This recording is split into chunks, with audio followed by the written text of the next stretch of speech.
السلام السلام علیکم علیکم ورحمۃ ورحمۃ اللہ اللہ وبرکاتہ۔ وبرکاتہ۔ عزیزوں، آج تک ہم نے جو ویڈیوز بنائی ہیں وہ خاص طور سے حدیث سے، قرآن سے، قرآن میں خاص طور سے جو سائنٹیفک پروف ہیں ان کو لے کر اور الگ الگ طریقے کی ویڈیوز بنائی ہیں، پر آج تک جو خاص طور سے ویڈیوز رہتی تھیں، دیکھ رہے ہیں کہ بہت سارے لوگ ڈاکٹر ذاکر نائک، ڈاکٹر اسرار احمد اور بھی تمام علماء کی ریئیکشن ویڈیوز بناتے ہیں، تو اس سیریز میں ہم بھی خاص طور سے ریئیکشن ویڈیوز پر کچھ ویڈیوز بناتے رہیں گے۔ تو آج ہم لوگ لے کے آئے ہیں پہلی بار ایک ریئیکشن ویڈیو جو کہ رہے گا ڈاکٹر اسرار احمد پر، اور خاص جو ٹاپک ہے وہ خاص طور سے چوز کیا ہے ہم نے، جو آخری خطبہ سرکار دو عالم صلی اللہ تعالیٰ علیہ وسلم کا، ہمارے پیغمبر صاحب کا جو آخری خطبہ تھا، اس پہ جو ڈاکٹر اسرار احمد نے کہا ہے، اس چیز پہ یہ ریئیکشن ویڈیو ہوگا۔ تو عزیزوں، ڈاکٹر اسرار احمد کی شخصیت کے بارے میں کیا ہی بتائیں، جتنا بھی بتائیں گے اتنا کم ہے۔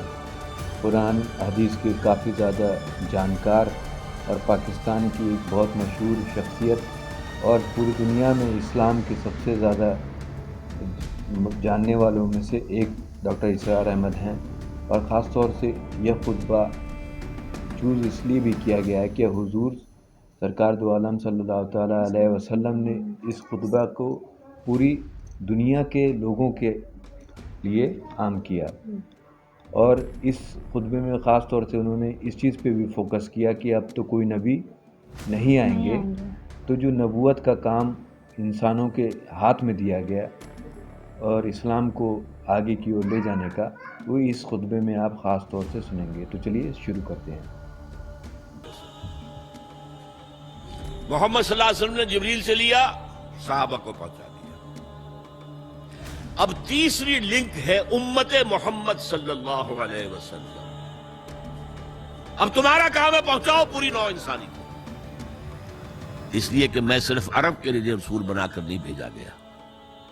صحیح بات۔ وما ارسلناک الا کافۃ للناس بشیرا ونذیرا، ہم نے نہیں بھیجا ہے نبی آپ کو مگر تمام نوع انسانی کے لیے بشیر اور نذیر بنا۔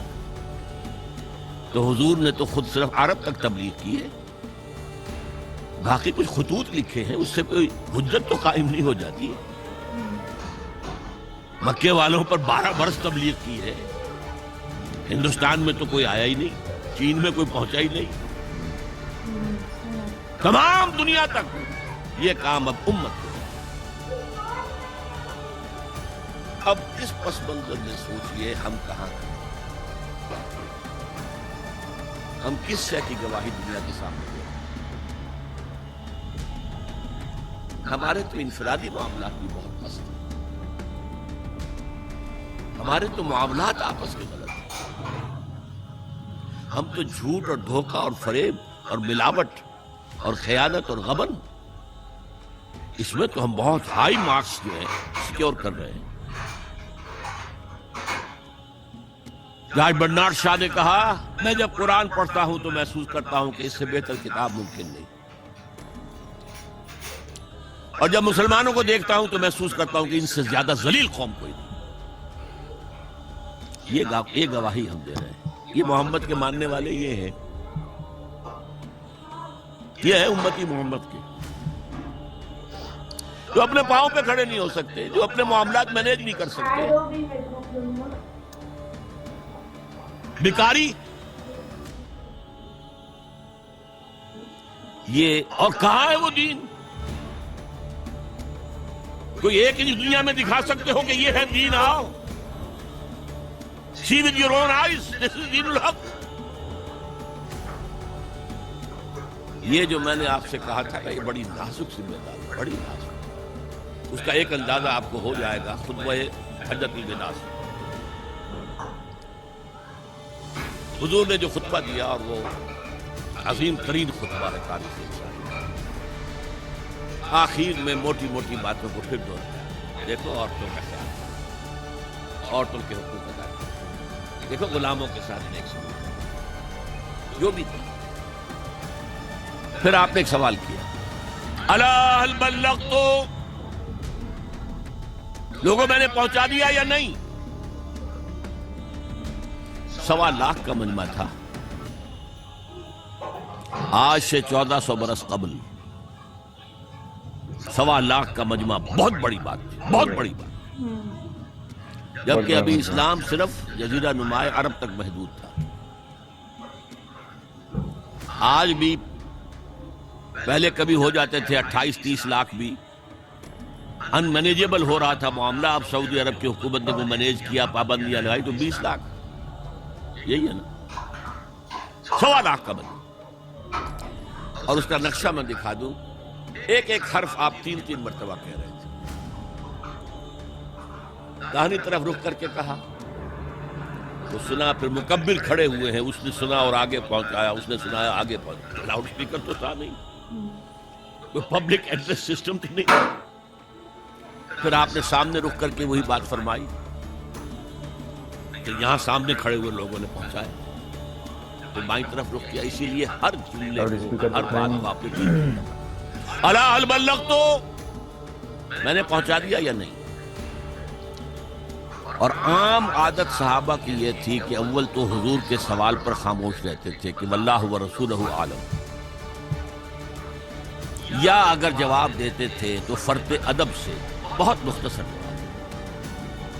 وہ چلبلے قسم کے شاگرد جو ہوتے ہیں، جو استادوں کو بھی پڑھانا چاہتے ہیں، صحابہ کرام اس طرح کے نہیں تھے. اپنی لیاقت اور ذہانت کا روب جو ہے اپنے استادوں پر گاڑا. وہاں تو یہ تھا کہ ایک بات جواب، یہاں 4 جواب دیے ہیں صاحب. انا نشهد انك قد بلغت الرسالة واديت الامانة ونصحت الامة وكشفت الغمة. 3 مرتبہ حضور نے کہا الا هل بلغت، اور 3 مرتبہ جواب آیا انا نشهد انك قد بلغت الرسالة واديت الامانة ونصحت الامة وكشفت الغمة. اے نبی ہم گواہ ہیں، آپ نے حق رسالت ادا کر دیا،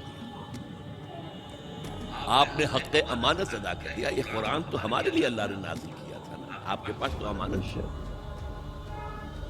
آپ نے امت کی خیر خواہی کا حق ادا کر دیا، آپ نے ہر قسم کی گمراہیوں کے، اندھیاریوں کے، اندھیروں کے پردے چاک کر دیے. 3 دفعہ یہ جواب دے کر انگشت شہادت سے اشارہ کیا آسمان کی طرف، پھر لوگوں کی طرف. اللہم اشہد، اللہم اشہد، اللہم اشہد. اے اللہ تو بھی گواہ ہے، یہ مان رہے ہیں کہ میں نے پہنچا. They can't sue me in your court on the day of judgment. یہ میرے خلاف استغاثہ نہیں لا سکتے کہ میں نے پہنچانے میں کمی کی ہے. یہ مان رہے ہیں کہ میں نے پہنچا دیا. It was the sigh of relief جس کو کہتے ہیں 23 برس کی محنت شاقہ. کون کون سے مراحل آئے، یوم طائف بھی آیا ہے، 3 سال کی شیب بنی ہاشم کی فوج بھی، مارکہ احد بھی، احزاب بھی ہے، 70 مبلغین ذبح. کیا کیا نہیں دیکھا، کیا کیا نہیں جھیلا. لیکن پھر بات کیا ہوئی؟ اب آپ نے آخری بات اللہم اشہد، اللہم اشہد، اللہ، اور اس کے بعد فَلْيُبَلِّغِ الشَّاهِدُ الْغَائِبَ. اب جو یہاں موجود ہیں ان کے ذمے ہے کہ پہنچائیں ان کو جو یہاں نہیں ہے. میں فارغ. کہنے کا مطلب ہے ان لوگ کے بارے میں جو لوگ پیدا نہیں ہوئے تھے، یعنی کہ حضور صاحب نے سب کو پہنچا دیا، اور جو لوگ آنے والے ٹائم میں آئیں گے، جو لوگ پیدا ہوں گے، ان کا کام ہوگا اس چیز کو آگے پہنچانے کا.